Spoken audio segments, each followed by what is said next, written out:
Welcome everyone to the October webinar from Panos Marketing. Today we'll be talking about how to revive your brand, more specifically logo redesigns. Woo! Cheering in the background. My name is Lauren Irish. I work in the client services department as a project manager, and today I am being joined by some awesome people from throughout the agency, both through client services and design. I'll let you guys introduce yourselves and we'll kick things off. I'll start. Good afternoon, everyone. My name is Jay Bellemare. I'm an account executive at Panos Marketing. Been with the agency for several years and in various capacities. So excited to be speaking with you today. Hi there, my name is Christie Wrazen, and I'm the Senior Creative Resource and Production Manager, as well as a Senior Designer here at Panos. Hi everyone, my name is Paul Tonelli. I'm VP Creative Director here at Panos. I've been working on brand development for a number of years and very excited to be a part of this webinar today. Awesome, thanks guys. Well, let's kick things off. Tell me what your thoughts are about logos. Why are they so important? Definitely directing this at you, Paul. I'm ready to watch you go off on logos. Oh, well, I don't know. Get ready. I'll do my best. Well, it's important to remember that your logo is not your brand. And I think that's sort of a confusing thing out there. Oftentimes with clients will say, I want to change my logo, my brand, which they see as their logo. Your brand really is the perception that's out there. It's that thing that's in the heart and minds of your audience. And also the people that work, for your organization, they get to understand really what it means to be part of that brand. So the logo is really kind of a big part of it, but it's not the brand itself. It really is a, kind of a thing that reminds people of what your brand experience is. So if you created a brand promise and you put it out there in the marketplace, and then they go into your branch or they go on your website and they're not feeling that, then they have a negative impression of your brand. So it's not necessarily the logo, but when they look at the logo, it reminds them whether they had a good or bad experience. So the pressure's on, for any company, not just the, FIs out there, to really represent your brand in a strong way, because that logo kind of serves as that little reminder when they drive past your signage or go online and see see that graphic. It really holds a lot of value. Nice, so well said. I can say it backwards too if you like. Yeah, please. So getting into the subject of this webinar, why would a financial institution, or honestly any brand and company, decide that they want to change their logo or give it a twist? Anyone want to jump on that? I mean, I can throw some Go words for at it. you. You're on a roll. Okay. Well, hey, I'm a firm believer that even not a bad looking brand can be logo can be it can represent a pretty strong brand. I mean, there are brands out there, even national brands. You think of like Warner Brothers, for instance. They're an old brand that's been around for a long time. So you could look at their logo and say, oh, that's kind of quirky and old, but it also represents a lot of good feelings. You're a kid that watched a lot of, when you were a kid, you watched a lot of movies that kind of moved you, so you make that emotional connection, with that brand. So what it looks like really isn't as important as the experience, again, that you had when you were watching or, you were part of their product. But there are reasons, to move your brand along. You need to become more contemporary. There's new audiences out there that really, need to connect with your brand. So they may not have the benefit of past experiences. So you need to kind of pull them in right away. And if you have a tired logo, it may just give a bad first impression, and they may never, look back. And as everyone knows, a do-over in any business is really hard to do. So that first impression is huge. So if there's an FI out there that has, it's time, you can tell. I mean, you can just tell when it's time. But you also don't want to upset the apple cart. And, you have, a base of customers that have been looking at that brand for a long time. And though it may seem like it's, time to move on, to them, it's pretty comfortable. So when we, go into a logo project, we make sure we're not throwing away any of those, that equity that has been built over time. But it is, something that you need to think about. There's also new territories that, branches, as they branch out, they move into new territories. So again, that's an audience that doesn't know you. So that, older logo that, may have done a pretty decent job for your local business isn't necessarily speaking to the new audience that you want to attract. And oftentimes that new audience is younger. Everyone wants to go younger. So being contemporary, having a good first impression, making sure that, your brand is sort of connecting, with that logo, right? The logo has an impression, as I said. So you want to make sure that you're doing what you can to support that icon, because it really is an icon, right? It's a graphic, it's a piece of art. It's not emotional till you make it emotional. So again, branching out is a big reason. Yeah, I just want to jump. Go ahead, Christie. Oh, yeah, sorry, I had a thought. I just wanted to jump in there too, along with what Paul was just talking about. When your logo has a lot of value too, so you could think about, doing a minimal refresh of your logo. It could be different levels of a refresh, right? You could totally rehaul it and do something totally different, or you can kind of keep the basics and then just, elevate it a little bit more. So, there's that part of it to think about too. No, that's a great point, because as I said, there's equity oftentimes in the logo, right? I mean, if you have a brand that seems pretty strong, people like you, and there's a good reputation, you don't want to shake the tree too much. You want to make sure that you're holding on to that stuff. But improvement or evolution means that you need to kind of move it a little bit, but take some of that. We worked on one recently, and I won't, name names, but so they were technology based. So they had some technology sort of design cues to the logo. It was still very important that we bring that forward, but it was also important that we evolve the logo. So we made sure that we're, again, holding on to that kind of technology side, but also making it fresh.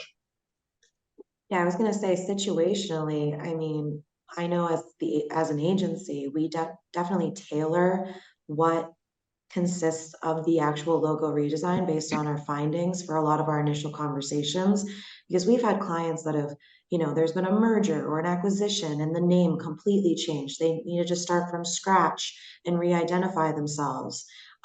We've had clients that are just like, hey, we want to make this a little bit more modern, or we're going to do a new website and we want to make sure that the files look really clear and concise and match the colors that we, identify with. And so it can, honestly, it's not just a complete redesign. I think the word redesign is pretty heavy when we talk about logos, but it can stem anywhere from like color adjustments to a complete overhaul. So going into like another piece of what we're going to discuss today is, it's easier said than done. We can just talk about redesigning a logo, but there's so much work that goes into the actual process itself. Can you guys talk to, as what we do at the agency, just kind of starting those initial discussions, and how would a FI get started? Yeah, I can jump in on that, Lauren. I think from an account services perspective, at Panos, we make it our goal to really get to know our clients and get to know who you are as individuals and as a financial institution. So it's really important for us to talk with you and whatever team you assemble internally that's going to be involved in this logo redesign process, and really, get a good understanding of what is your brand now, what is your brand want to evolve to, if that's part of your goal. Is you really presenting yourself properly to the consumers in your markets? It's easy to say, it's like, oh yeah, well, we have a great logo, but it was designed in 1982. Okay, well, fast forward 40 years. Are you really Hey, there's nothing wrong with 1982. Well, I'm just using an extreme example. But there's the point. It's like, there's, as Christie had said, there's definitely some interest in what you've built and what you have going for you, but are you interested in taking it to a newer audience, a more modern approach to how they bank, how consumers are banking now, Does your artwork or does your logo represent you properly in a digital space, or online and mobile banking, all those different things. So really it's our job to really meet with you and determine why, help build the idea of why is the change important and why is it necessary and to what level, is it necessary to make those changes. Um, I think one of the things that we pride ourselves on is being able to conduct a discovery with your team internally before any of the creative starts, before any of the, Christie and her team start putting anything, creative to paper, if you will. It's really about setting up a discovery with your internal bank team. Who's involved in something like that? What we try to do is, we will conduct these discovery sessions in person. Prior to COVID, it was, the way that we did it all the time. We'd go down there, we'd meet with our clients in smaller groups. Don't neglect the different departments and demographics within your organizations. Your front end tellers are interacting with your customers on a daily basis. They are getting feedback from those customers on the types of service you offer, what services they're looking to engage from you as an institution. And it gives us a good idea of, being able to get some of that input from these different groups.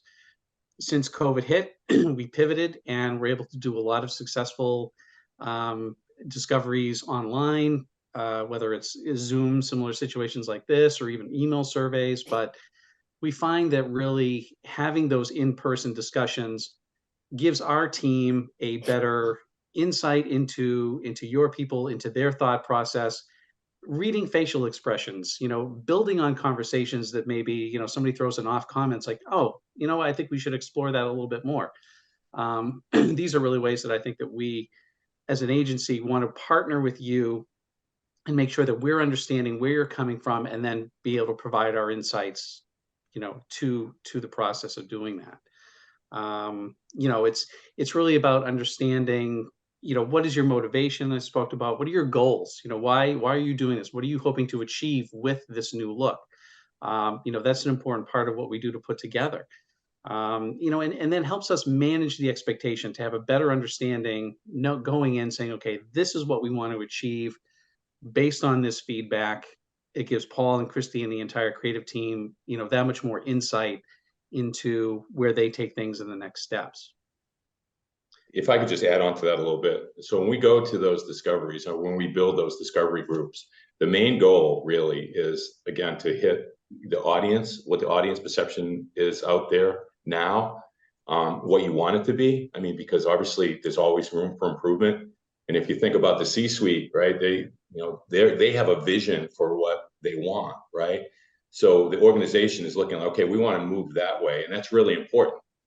But it doesn't do anything if it's not addressing the needs and the desires of the audience. So it's really important that we grab that understanding from that frontline staff that Jay spoke, because they're sort of face to face. They're the face of of the FI. But it's the overall experience and what the audience is looking to achieve. From a relationship with you. But also the internal culture is really important. That's what the discoveries really. That's what is extracted from from those meetings. You get the sense of what they're all about. How they what's the vibe through the bank. How do they respond? Do they obviously everyone wants to say that they're caring and they're community based, but you can tell when one is actually fulfilling on that promise more than another, and whether you want to dial that up as one of your main characteristics of the brand. So when you have the vision, the culture, and then the audience all in place, those are the three factors that really help you build a brand, and then ultimately craft that logo that's going to represent who you are. So they're sort of a yin and yang. They go together, and it's really important that one is kind of leaning on the other. So those discoveries really kind of put that together. And once we have all that data, so to speak, we put together a review report that really spells it all out. Yeah, I could just add one more thing, Lauren, if you don't mind, just in terms of doing those discoveries and pulling those teams together. It's really a good way to involve a lot of, a lot of different departments, a lot of different people within the organization, to, bring them in early, kind of get their input and feedback. And then they're invested in the process. When the new logo rolls out, when this new messaging comes out, they're behind it. They were involved in really kind of establishing what that, or helping establish what that's going to be. So it's a great way to build on that internal culture, as Paul was saying, and really kind of get people, behind what you're doing, and to really live what that new look and what that new message is going forward. Yeah, That's I mean, a the goal great is to point. get the buy-in, right? Like, if you don't have Absolutely. people excited about a logo redesign, then they're not going to buy into the new logo and wear it proudly and understand the importance of it. And I think also as marketers, we see the benefit of doing a logo redesign, but other members of the team may not. So it's important to get them involved and important for them to be part of the conversations, because it's going to fill them with that emotional value that we as marketers understand, but everyone else may not. So. Well, Lauren, you mentioned a few minutes ago, kind of a merger or an acquisition. So now you're talking about two cultures coming together. Right. So the importance of understanding those cultures and making them believe that, hey, what we have is really good. This isn't a negative. This is about, to Jay's point, building excitement. But there is a challenge when you're bringing two together, and you have to achieve that. So. Yeah, you have to balance everyone's sensitivities. Some people may really love the existing logo because they were part of the original creation. You've probably got some people that think that it needs, a bit of a lift, and just balancing both of those concerns as part of this discovery process just helps your marketing team balance out what needs to be done and how it needs to be done so that everyone's happy. Because that's the key. You don't want to have people unhappy, especially because it's not as small as just, adjusting a color on a design file. It's something that a lot of time and energy goes into. So you want to make sure that it's worth every penny. Because marketing budgets, they tend to take a hit. So you want to make sure you get your most bang for your buck. Yeah. I know we briefly touched on the whole design process. We talked about, performing discoveries and having those initial calls, but then can you guys give me, and any of you can probably speak to this, but talk a little bit about the design process. Where do we go once we've gathered all of that information? Christie, I know you're going to jump in. I just want to say one thing. Sure, I am. Yeah, go for it. Just really jump quick. ahead. So going back to what we call a reveal report, but everyone sort of creates some level of data from those discovery. That discovery data turns into a messaging direction, and the messaging direction starts to kind of tell you what the design might need to be. Not specifically the design, but what the mood of the design might be, or what the direction might take, and that goes into our creative department, and we start to build that. Christie, please. Yeah, perfect. Thank you, Paul. Yeah, no, I'll jump in here too. So yeah, the design process, the exciting part of the process, right? So once we're getting into that part, just jumping off a little bit about what Paul and Jay just said, it really all starts with the discovery. And, why is it important to go through that discovery process? Well, after the discovery notes are all compiled and organized into the reveal and then signed off on, we'll put our team together and start to review all that information. This information is really used as the starting point of the design process. It's one of the first things we do when starting to create the logo. We'll take all that information and just soak it in. The discovery can help you and your team identify what your goals are, and also you may look at your financial institution in a different point of view. The discovery can reevaluate your identity, which can then flow into the logo itself. And there may be things that come up that identifies you now that you and your team weren't expecting. And then by going through that discovery, we can identify what's most important to you and your financial institution, and then focus on that. And as Paul mentioned earlier, your logo will want to speak to who you are now and not who you were years ago or even decades ago. So the information from the discovery can identify what's current with your goals and values. So then when we dive further into the design concepts, we'll look for things that are most important to you, your financial institution's identity. So what are the main goals? How are you viewed by others in the community? How are you viewed internally, as Jay mentioned?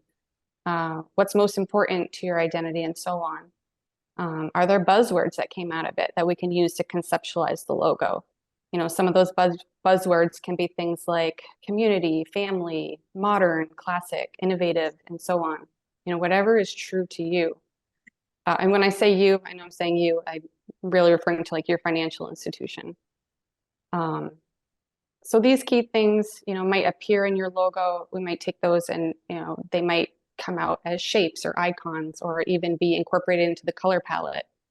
And we'll explore different design directions, just to show some initial ideas to see if it aligns with what you and your team are looking for. And then by having that direction to work off of, it helps the design team go down a path, you know, rather than, you know, having a little bit of a direction and then, you know, we go down another path that may not really be where, you know, what we're looking for or what you're looking for. So the discovery, you know, we use that as a guideline, just to make sure that we're developing a logo that fits your vision. And also, if your team has anything specific that they want to see in the logo, you know, let us know that too during the discovery process. You know, for instance, there might be a specific brand color that you want to use and maintain, or if there's colors you don't want to use, you know, maybe your competitor uses this color. That's also very good to know too. Good point, Christy. But I think we also tend to look at what competitors and direct competitors in the area have for logos.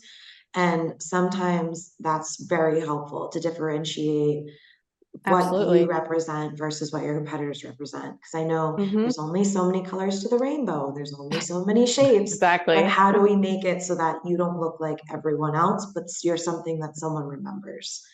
Exactly. And is familiar with.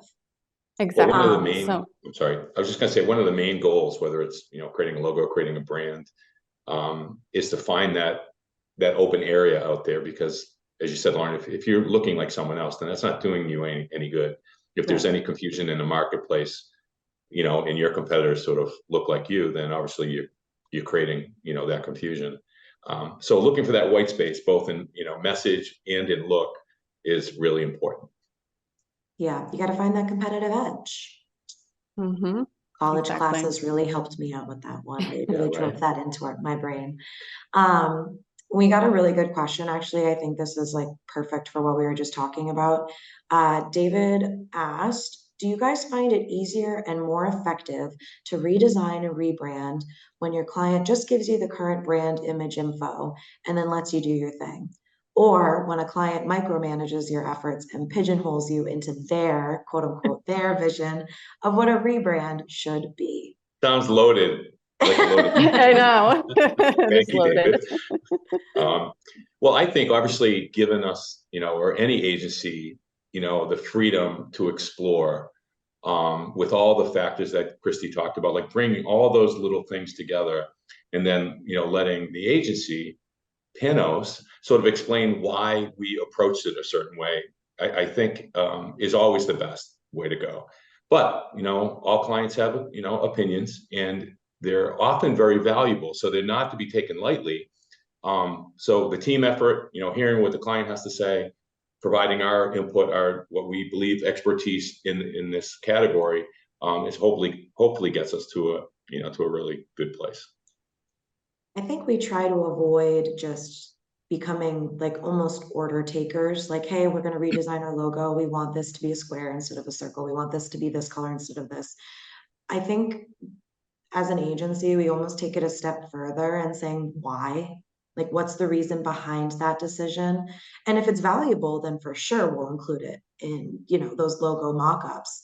But I think we're able to take a step back sometimes. We're not as attached to the brand and the logo, and that gives us better insight into seeing everything else that's out there. And how does this current logo that we're not super familiar with, how does it make us feel? And we've got a whole slew of designers that usually have a hand in looking at different things, and you're getting a lot of different perspectives. So I think that's really helpful too. No, it's true. You know, and going back to what Christy was saying, I mean, sometimes it's as simple as, hey, we curved that little corner to make it more welcoming, a little bit more, sort of a sweeter feeling versus this strong, harsh feeling, which might be good for some brands, but not for all. So us having the, the reason behind it, the why behind it, we can, kind of explain that to the client, and hopefully there's an understanding of, the choices that we made, and maybe that helps them, feel the same way. Yeah, as part of that final presentation, not only do we share like what we've learned in the discovery, but we also will share initial mocks of some different concepts. And then with the sign off from the client, they'll tell us which direction they feel most comfortable with. And then we're also able to kind of build off of that as well. But we like to check in with the client throughout the process to make sure that they're apprised of what we've learned, what we're thinking, where we're going, versus just saying, hey, this is your new logo, here it is, congratulations, now go out into the world with it. No, we understand that there's a lot of pressure behind changing a logo. I mean, that decision isn't sort of made lightly. There's a lot of people involved, there's board members involved, there's generations of people oftentimes involved in a community bank that has a say.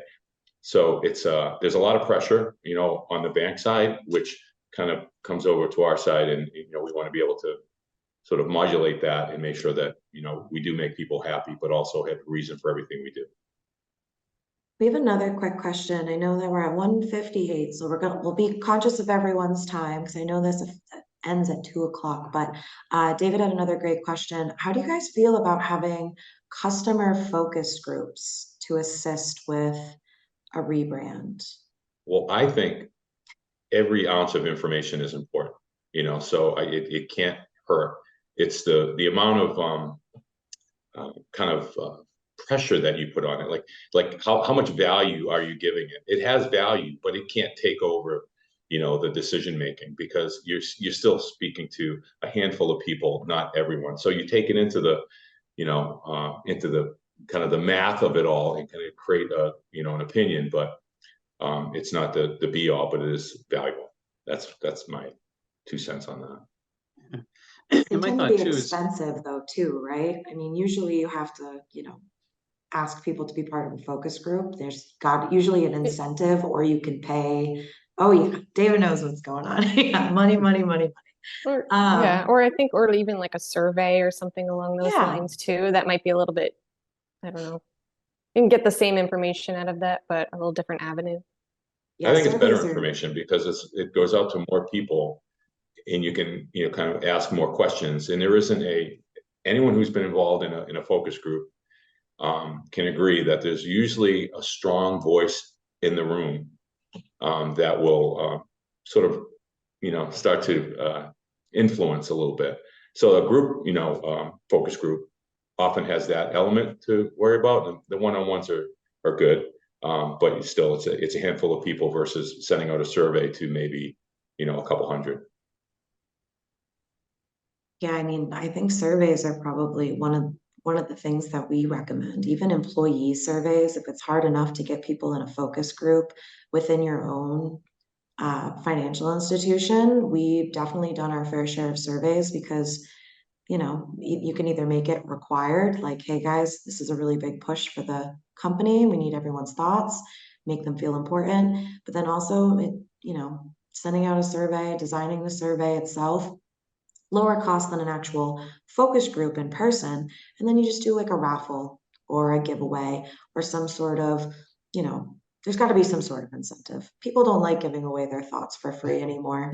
Everyone knows that AI and different things are listening all the time. So,